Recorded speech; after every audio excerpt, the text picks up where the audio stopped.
And as you were saying earlier, before we started, he's going to probably come with 3 or 4 stack cards? He's going to come with all 4 stack cards. Okay. He's going to come with the Cabrican Prime, which no skulls, and then 1 skull, 2 skull, and 3 skulls. Because although the Ritual Engine ability tells you exactly what is happening to the model, this is...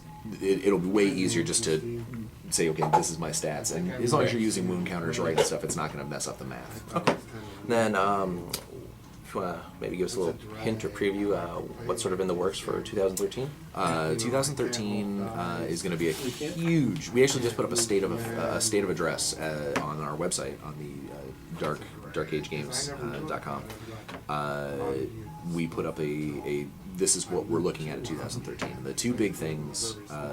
Before we get into products, the 2 big things we're doing is, the first thing is we had a huge, I hired on last year to the Dark Age line, took over as creative director, and offering to my cohort, the other lead designer, also signed on. He was just kind of one of our playtesters before and did a lot with the game up and running, but as far as actually having control.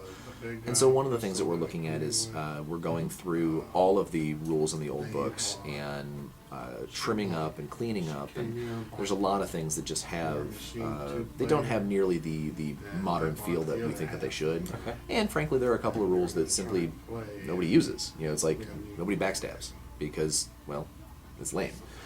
We want to look at making some of those abilities a little better, trimming some up, getting people to start fielding more things, not just their standby army. This goes hand in hand with our organized play that we're starting. Okay. 2013 is going to be the open up of our organized play of tournaments and campaign.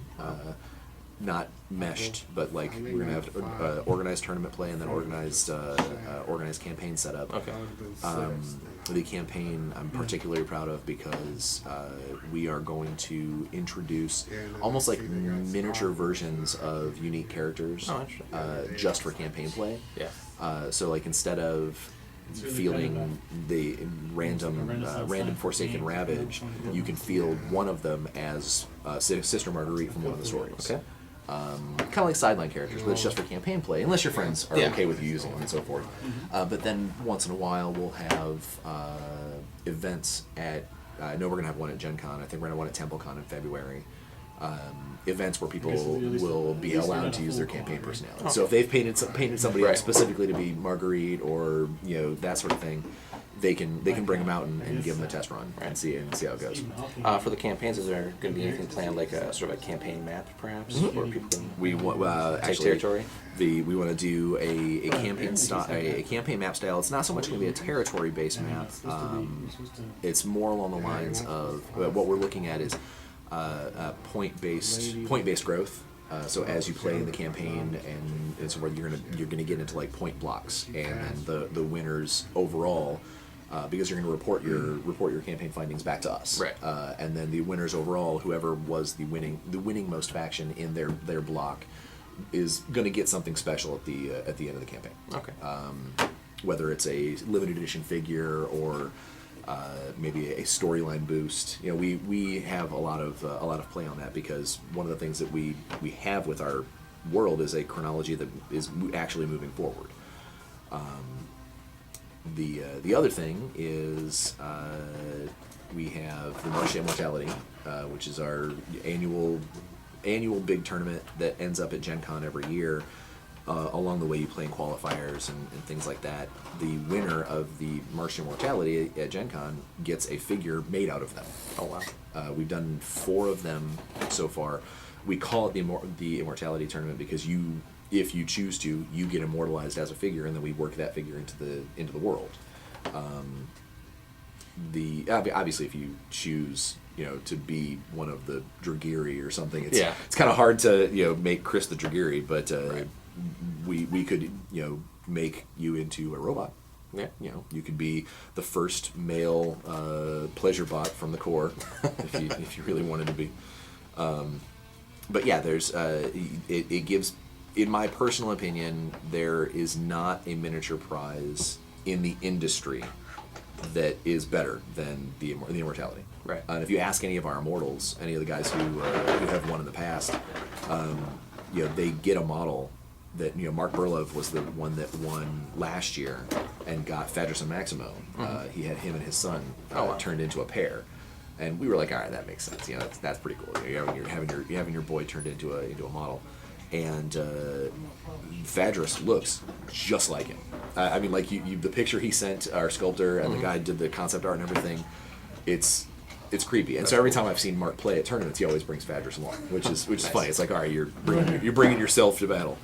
But that's martial mortality is a constant thing, and that's always a big thing for Gen Con. You shoot for you literally shoot for becoming your own model for the following year's release. Right. And the other big thing, which we tease at the end of there is a lot coming out in 2013. We created a little teaser. It says "Everything burns." The catchphrase for our byline in Dark Age is "Everything dies," because it's a hellish world, and the game is pretty unforgiving. If you screw up, your guy's getting toasted. Right. Everything burns is a play on the byline, because we've started talking, and this is no secret, although this might be the first blog entry about it. The Firecast from the Dragiri are in the works. That's cool. We are going to unveil the leaders of the Dragiri Nation. The Firecast in Dragiri backstory, they were the ones that kicked the Watercast out. They're the ones that rule the roost to the far west, or far east, far east. And so I'm trying to remember the map in my head. Right.